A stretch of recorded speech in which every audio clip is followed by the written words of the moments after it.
The morning it begins, I am ironing a shirt that is not mine. It's a Tuesday, 6:47 a.m. The kitchen smells like the coffee I made and the toast I buttered and the orange I peeled into a small ceramic bowl because Daniel doesn't like the smell of orange rind on his hands before meetings. The shirt is hanging from the cabinet door because the ironing board is still out from Sunday. I had told myself I'd put it away. I hadn't. I press the iron down the collar. I do the placket in sections, left, then right, then left again, the way I learned from a YouTube tutorial 3 years ago, because Daniel said the dry cleaner left creases in the wrong places. I am very good at ironing now. I am very good at a lot of things I never wanted to be good at. I hear Daniel's footsteps on the stairs. The particular rhythm of them, heavy on the third step, lighter after that, is something I know the way I know my own name. I've lived inside this house long enough that I am part of its infrastructure. I am load-bearing. I am the quiet system that keeps everything running. He comes into the kitchen and pours himself a coffee. Not from the pot I made. He makes a second pot, his own, a different blend. I watch the iron move across the fabric. "You're up early," he says. I'm always up early. I've been up early every day for 3 years. But I say, couldn't sleep. Because that is the easier answer. The one that doesn't require him to look at me. He doesn't look at me. He takes his coffee to the table and opens his laptop, and the kitchen fills with the sound of his keyboard and his occasional exhale. And somewhere outside, a car is starting, and I keep ironing. This is our morning. This is what it looks like from the inside, from the outside, from the Christmas cards we send, from the dinner parties we host, from the way Daniel puts his hand on my lower back in public. We look like a beautiful life. I hang the shirt on its hanger. I set the iron on its heel. I stand there for a moment, and I look at the shirt, and I think about how it is pressed perfectly, how every crease is exactly where it should be, how there is not one single thing wrong with it. And I feel nothing, not sadness, not resentment, something quieter and more frightening than either of those. The feeling of a person who has been very still for a very long time and has forgotten whether they chose to stop moving or whether they simply stopped. I put the shirt on the door handle near the stairs. I go to the sink and I wash my hands. And then, and I don't plan this, it is not a decision so much as a small, involuntary act of refusal. I do not make Daniel's breakfast. I make mine. I sit at the table and I eat my eggs, and I read 3 pages of a book I started 8 months ago and never finished. And I feel Daniel looking at me from across the kitchen, waiting for something to appear in front of him. Nothing appears. He makes his own toast. He doesn't say anything about it. But something has shifted. I can feel it in the quality of his silence. It is no longer the silence of a man who assumes. It is the silence of a man who has noticed an absence. I turn a page. That is how it starts. I should tell you how we got here. Not in a long way. Just enough so you understand. I met Daniel Vance at an opening, a gallery show, a mutual friend, a crowded room that smelled like wine and new paint. He was the most interesting-looking person there. I don't mean handsome, though he was. I mean he had the bearing of someone who knew exactly where he was standing and why. And that kind of certainty is magnetic when you're 27 and still figuring out where you fit. He asked me what I thought of the paintings. I told him the truth. That I thought they were technically excellent and emotionally inert, like someone had read a manual on feeling. He laughed, a real laugh, not polite. We talked for 2 hours. We married 14 months later. I was a graphic designer. I had clients I liked, a studio apartment with good light, a best friend named Celia Marsh who once flew cross-country just to sit with me when I had a bad week. I had a life that was mine, fully, in the way that only your 20s allow. Messy and uncertain and completely your own. Then I had a life that was ours. I don't think I noticed the exact moment the balance tipped. That's the thing about becoming the person who holds the household together. It happens through increments, one small concession at a time. He traveled for work, so I handled the bills. He was tired when he got home, so I handled dinner. His mother preferred someone to host the holidays, so I hosted them every year, with the right tablecloth and the right wine and the soft, warm competence that everyone admired and no one thanked. I left my studio. my clients, my work. Not in a dramatic scene. There was no argument about it. There was just a slow accumulation of days where there wasn't enough room for both of us to be full people, and I was the one who made myself smaller to fit. I told myself it was temporary.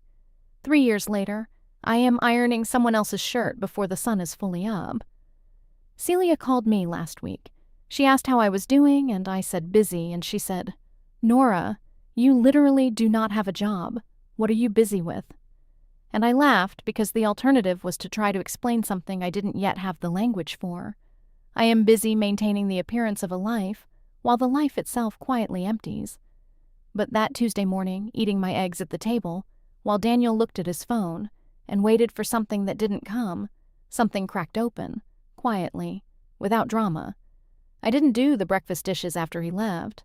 I left them in the sink. I went upstairs and I opened the drawer where I keep my old sketchbooks, and I sat on the bed and I looked at the drawings I made 5 years ago. Quick, careless, alive. Lines that moved because they wanted to. Colors I chose because they felt right and not because they were appropriate. I sat there for a long time. I thought, who was this person? And what did she do with herself? And then, more quietly, is she still in here somewhere? Wednesday, I don't do the laundry. This is not as small a thing as it sounds. The laundry in our house has been my domain since the 2nd month we lived here, when Daniel washed a sweater of mine on the wrong cycle and shrank it to the size of a tea cozy.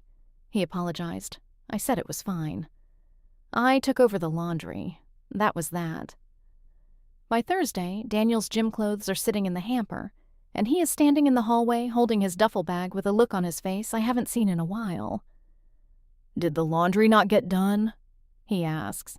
I am at my desk, the small one in the corner of the 2nd bedroom, the one that isn't an office because we designated it a guest room when his mother started visiting, and I am working on something, a project, not for anyone, just for me. A series of small illustrations I started the night before, pulling something loose from a sketch I found in that old book. I look up. "No," I say. He waits. That particular waiting posture, chin slightly forward, expectant. "I've been working on something," I say. He looks at the desk. He sees the papers, the pens, the small chaos of a person in the middle of making something, and something moves across his face that I can't fully read. Not anger, not quite. Something more like disorientation. "I can throw a load in if you need," I say. "No," he says, and he says it quickly, like I've just offered to do him some kind of insult. "I'll do it." He goes to the laundry room. I hear the machine start. I turn back to my desk. I don't feel triumphant. I want to be clear about that. I don't feel like I've won anything. What I feel is stranger and quieter. I feel like I have taken a very small step in a direction I haven't moved in years, and the ground feels unfamiliar under my foot, but also, and this is the part I can't explain, it feels like ground, like real ground, the kind that holds you. I draw for another hour and a half. The illustrations are of a woman in various states of movement, walking, turning, looking out a window, standing at the edge of something. I don't plan them. They come out from somewhere underneath thought. Later, Daniel comes to the door of the guest room. "What are you working on?" he asks. His voice is different, still cautious, but with a thread of genuine curiosity underneath it. "I'm not sure yet," I say honestly. "Something for me, I think." He nods. He stands there another moment. Then he says, "Dinner?" "There's food in the fridge," I say. "I thought we could just fend for ourselves tonight." Another pause, then, "Okay." He leaves. I stare at the doorway where he was standing for a long moment. I think about the fact that in 3 years, I cannot remember a single weeknight where I did not produce something for us to eat. Not one. I look back at my drawings. The woman in the last one is standing at an open door. I hadn't planned it. But there she is. I call Celia on Friday. She picks up on the second ring the way she always does and says, "Tell me something good." And I start to laugh before I say a single word, and she says, "Oh, thank God. You actually have something to tell me. I tell her about the breakfast, the laundry, the dinner, the drawings. There is a long pause on her end. Celia Marsh is a woman who does not pause often. When she does, you pay attention. Nora, she says finally, are you leaving him? No, I say. And then, I don't know. I haven't decided anything. I just stopped doing some things. What things? All the things that were mine but shouldn't have been. She's quiet again. Then she says, how long have you been waiting to do this? And I realize I don't know the answer, not precisely, but I know the feeling of it, like the way you don't notice how tightly you've been holding your shoulders until you let them drop. And then the relief is so enormous it almost hurts. A long time, I say. Good, Celia says. Keep going. She says it the way you say it to someone who is learning to walk after an injury. Not cheerfully, seriously, like it matters. I don't cry on the phone with Celia, but I come close. That weekend, Margaret Vance comes to visit.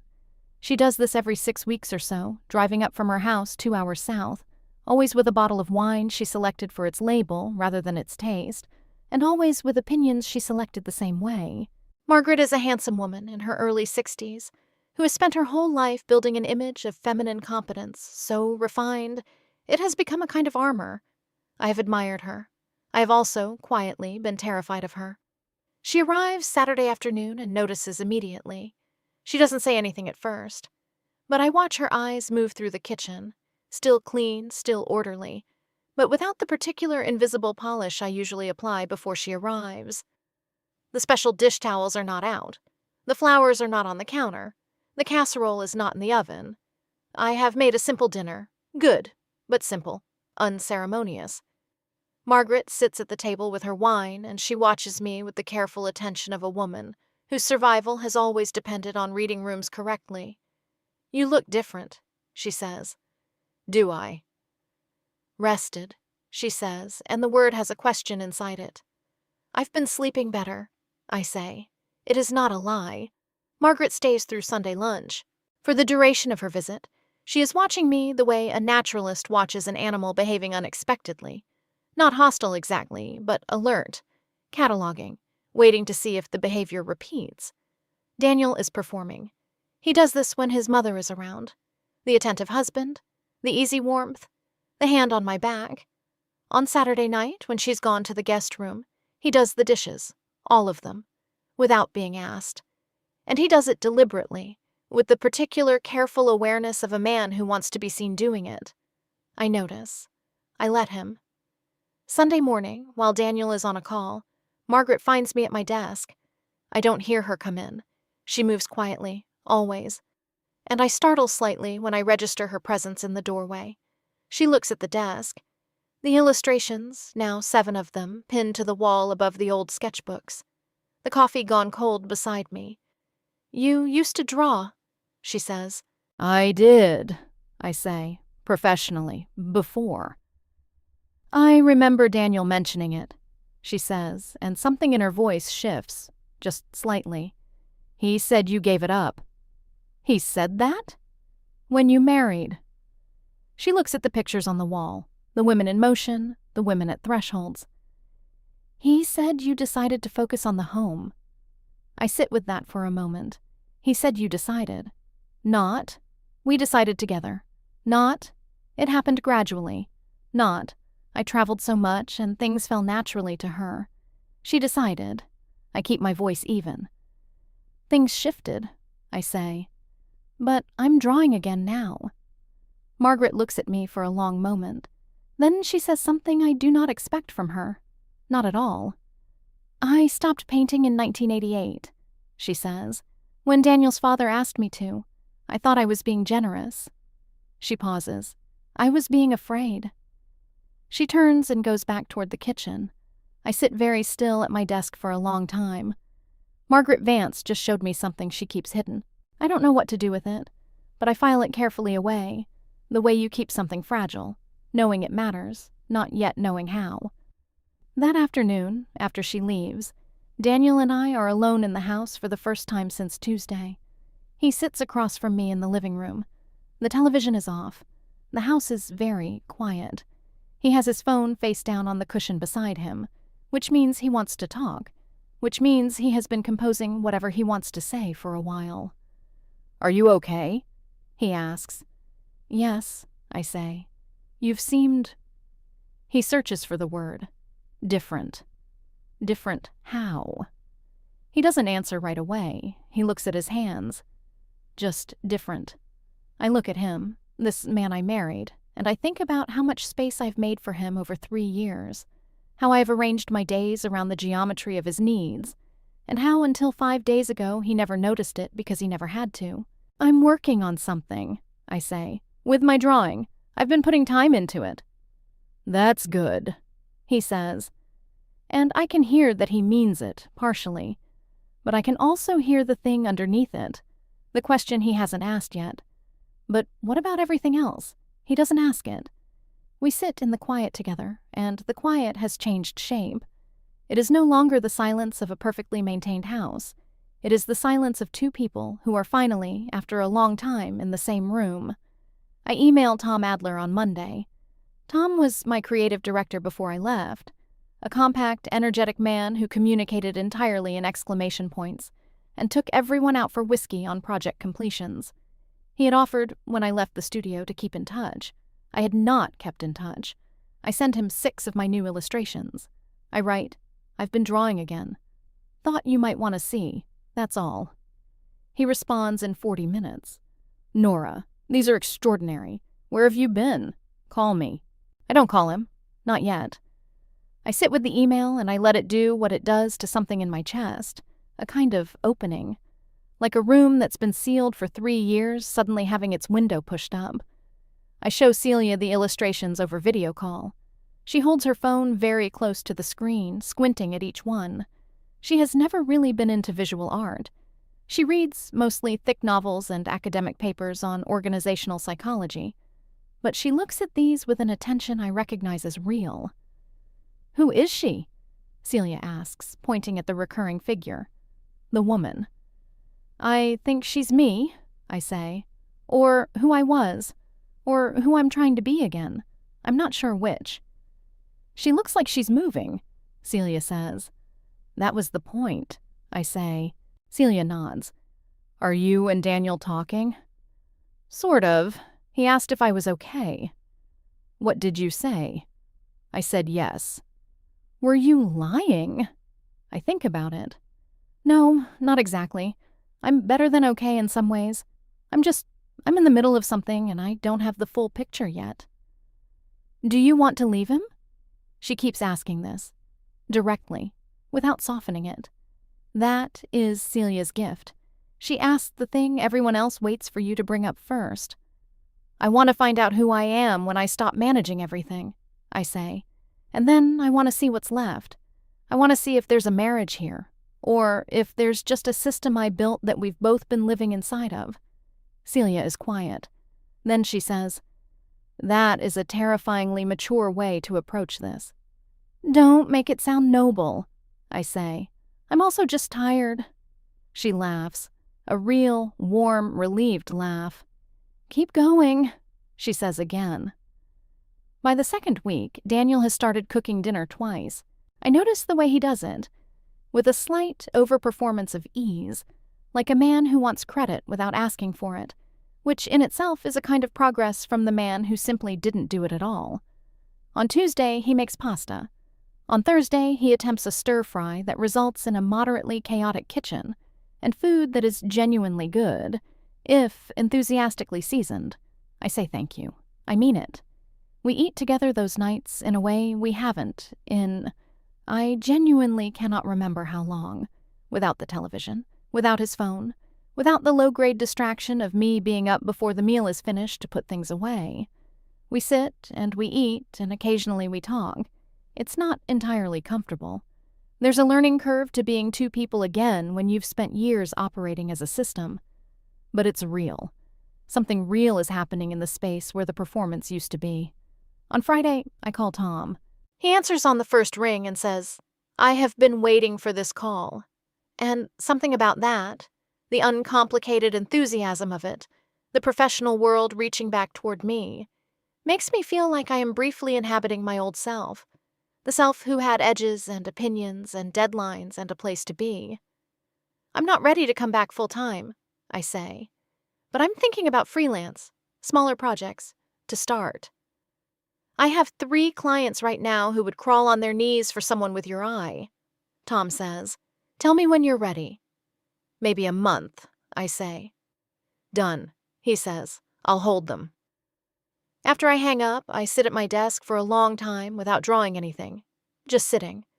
I'm thinking about the version of me who made the decision to leave work, or let it happen, and whether I was being selfless or self-erasing, and whether there's really a difference. I'm thinking about what Margaret said. I was being afraid, and I wonder if fear and love look identical from the outside, whether the difference only reveals itself from within. That evening, Daniel comes home to find me on the phone, pacing the kitchen, talking to a potential client Tom passed along, taking notes on a napkin, my voice brisk and professional and fully awake. He stops in the doorway. He watches. I hold up one finger, 1 minute, and finish the call. When I hang up, he says, "Was that work?" "Potentially," I say. "Freelance. I'm talking to a few people." He sets down his bag. He sits on the stool at the counter. His face is doing something complicated. "You didn't tell me you were thinking about that," he says. "I know," I say. "I'm telling you now." A pause. Then, "Are you happy?" He sounds like he genuinely doesn't know, like the answer might be something he isn't prepared for. I look at him, at this man who put his hand on my back in public and never asked what I was doing at 8 in the morning, and I think, this is the question he should have asked years ago, and he is asking it now because the absence of everything I used to provide has made a shape on the air and he can finally see it. "I'm getting there," I say, honestly. Something in his face settles. Not relief, exactly. Something more careful than relief. "Okay," he says. "Good." He gets up and starts making dinner. The second week is when I stop pretending the house is always fine. There's a leak under the bathroom sink. There has been for 2 weeks. I know this because I noticed it, made a mental note, and then, out of habit, prepared to call someone. And then I stopped. I put the mental note down. I did not call anyone. I told Daniel there was a leak. He said he'd look at it. He did not look at it. I told him again. He said he'd get to it. A week later, on a Sunday morning, I come downstairs to find him reading the paper, and I sit across from him and I say, in a voice that is completely steady, "Daniel, the sink." He looks up. He reads my face. "Today," I say, "please." He calls a plumber. The plumber comes Monday. The leak is fixed. I don't turn this into a fight. I don't weaponize it. But I sit with the shape of it. The fact that for 3 years I would have simply made the call myself, silently, because it was easier to do it than to wait. And in waiting, in saying the thing out loud and meaning it, something small and important happened. He took care of it. When I didn't take care of it for him, this is not romantic. I want to be honest about that. It's not a movie moment. It is a plumber on a Monday morning. But inside that completely ordinary moment is a truth I've been orbiting for weeks now. I was not irreplaceable because I was exceptional. I was irreplaceable because I made myself impossible to replace by doing everything before anyone else could try. Celia comes to the city on a Thursday. We meet for lunch, and she is wearing a terrible bright yellow coat, and she looks wonderful. "You look different," she says when she sees me. Exactly what Margaret said, but in Celia's mouth it sounds entirely different. It sounds like relief. "I look the same," I say. "Your posture is different," she says. "You used to hold yourself like you were apologizing for taking up space." She sits down across from me. "What happened to that?" "I started putting it down," I say. "The apology."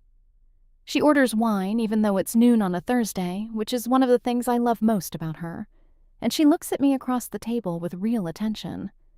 "Is there a version of this where the marriage works?" she asks. "I don't know yet," I say. "I think there might be, but only if we're both actually in it. Not just me running the infrastructure and him, existing inside it. What does he say? He hasn't said much, but he's cooking now. Celia raises an eyebrow. "Twice a week," I say. "It's not nothing," she says. "No," I agree. "It's not nothing." The moment that surprises me most happens on a Wednesday. I am on a video call for work, a real client, the first one, a small packaging company who needs a rebrand, and we are 40 minutes into a conversation about color psychology, and my hands are moving and I am fully, completely inside my own expertise. When Daniel opens the door of the guest room, I hold up my finger. He waits. I finish the call. I close the laptop. Daniel is standing there with 2 cups of coffee and a look on his face I haven't seen in a long time. It takes me a moment to identify it, and then I do. It's the look from the gallery, the night we met. The look of a man paying real attention. He hands me a coffee. "That sounded good," he says, "what you were saying about the color stuff. Warm reds versus cool reds, and how people's nervous systems respond differently," I say. "Very important for condiment packaging, apparently." He laughs, a real laugh, not polite. We stand there in the doorway of the guest room that is slowly becoming my office, and I hold the coffee and I look at him, and I am not sure what I am feeling. It is not simple. It is not one thing. It is grief and recognition and something very cautious that might be hope, all existing in the same breath. "I miss talking to you," he says, quietly. I study his face. I want to make sure I'm hearing what he's actually saying, not what I want to hear. And what I see is, genuinely, a man who has woken up slightly, who has noticed that the house was full of one person's labor and called it a partnership, and who is only now uncomfortably understanding that. "I've been here," I say, not cruelly, just clearly. "I know," he says. "You just weren't looking." He doesn't argue. He stands there and takes that. And in the taking of it, not defensively, not with a counter-argument, something shifts. It is quiet and small, but I feel it. The way you feel the temperature change before a storm or after one. "I want to look," he says. I take a sip of my coffee. I hold it for a moment. "Then look," I say. "There's a dinner that should be a resolution and isn't. Daniel plans it. Actually plans it. Makes a reservation, asks what I want to wear. The whole infrastructure of a romantic gesture. We go to a nice restaurant. We order things we want. We talk about my client and about his latest project, a community library he's been designing for months. And the conversation moves the way it used to, fluidly, with genuine interest on both sides. It feels, for approximately 2 hours, like the early days. And then we are getting the check, and he says, with the lightness of a man who thinks he is being casual, "I hope things can get back to normal soon." I look at him. He feels the look. "I just mean, you seem more yourself lately. I was thinking maybe when things settle down." "When what settles down?" I ask. He hesitates. "Just things." And there it is, the thing underneath the cooking and the plumber call and the look from the doorway. He thinks this is a phase. He thinks I am cycling through something and will return. He's investing in the new version of me because he thinks she is temporary. And then the comfortable version, the one who irons his shirts at 6:47 and doesn't ask for anything, will come back. The thought lands in my chest like ice. I pay my half of the bill. Daniel doesn't comment on this. It is new, and he is navigating it carefully. And we go outside into the cool air and walk to the car. I am quiet in the car. Not punishingly quiet. Just thinking. He says my name once. I say, "I'm fine, just thinking." He nods. When we get home, I go to my desk and I sit there in the dark for a while. I don't draw. I just sit. I think about what normal means to him. The home maintained without effort. The meals appearing. The space running smoothly. The wife who is always there and never inconvenient.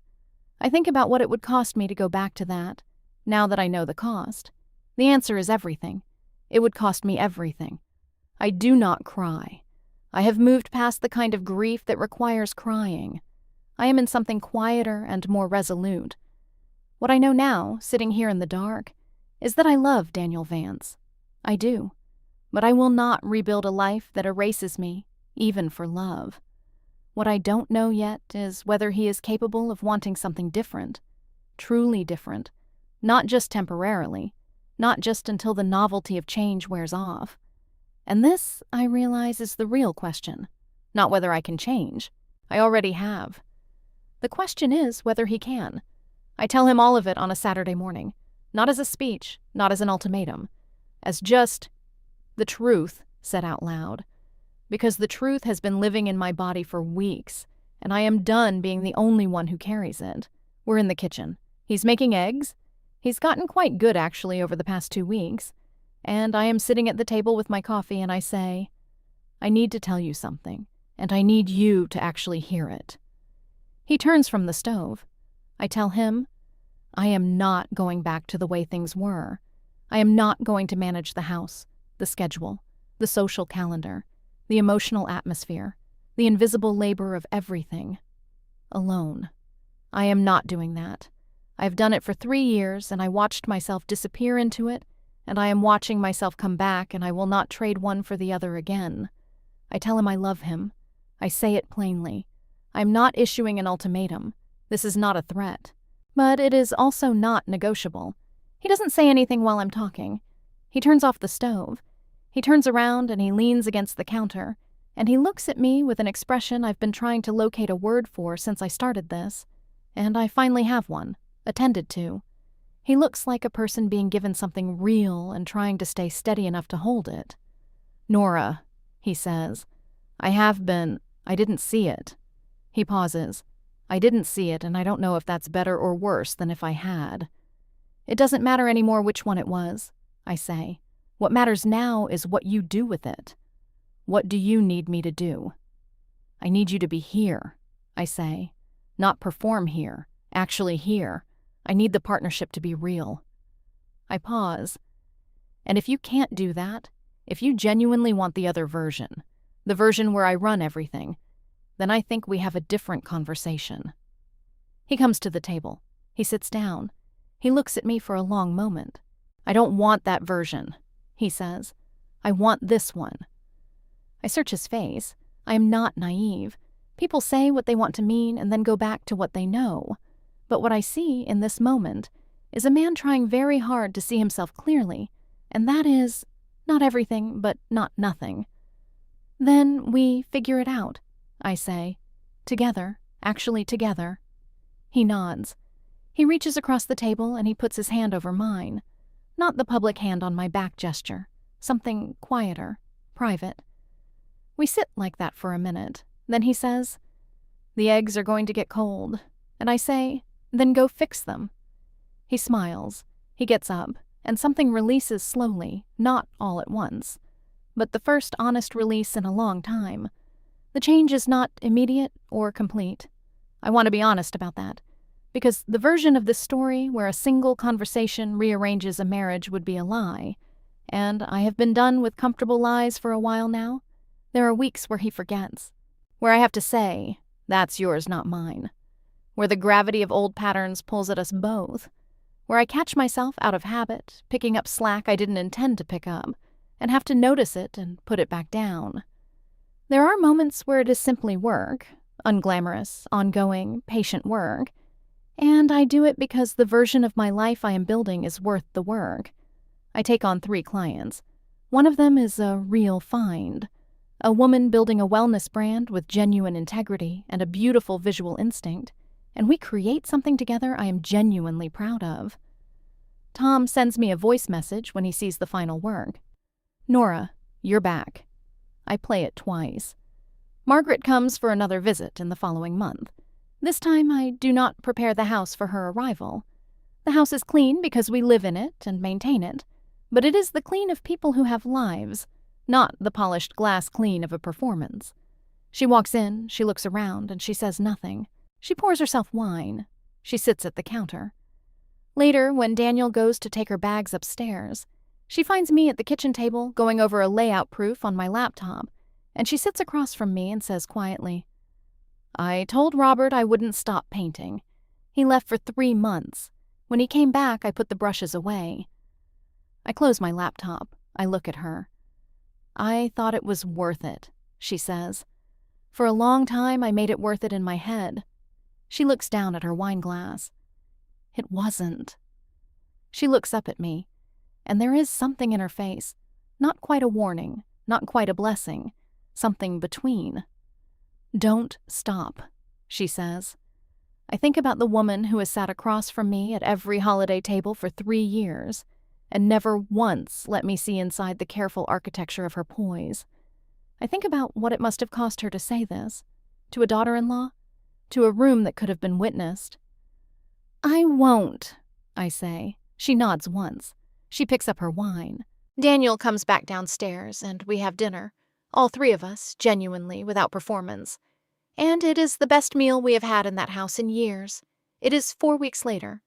I am at my desk, my actual desk now, not the corner of the guest room, but a room we cleared and made mine, with shelves and decent light and the illustration series framed on the wall, the women in motion, the women at thresholds, and I am finishing a project due by noon. I hear Daniel downstairs. The sounds of him, coffee machine, cabinet, the small domestic percussion of a morning. And I hear, beneath that, a different rhythm. He is not waiting for anything to appear. He is just making his morning. I save my file. I lean back. I look at the drawings on the wall. The woman in the last illustration, the one I made that very first Tuesday, is standing at an open door. I've looked at it every day for weeks. I thought, when I made it, that she was standing at the edge of something, about to decide. I see now that I was wrong. She isn't deciding. She's already through. I go downstairs. Daniel is at the table with coffee and his laptop, drafts of the library project spread out beside him. He looks up when I come in. A real look, the kind that takes a second to adjust to. The warmth of it. Done, he says. Almost, I say. 15 minutes. He moves his drafts to make room at the table.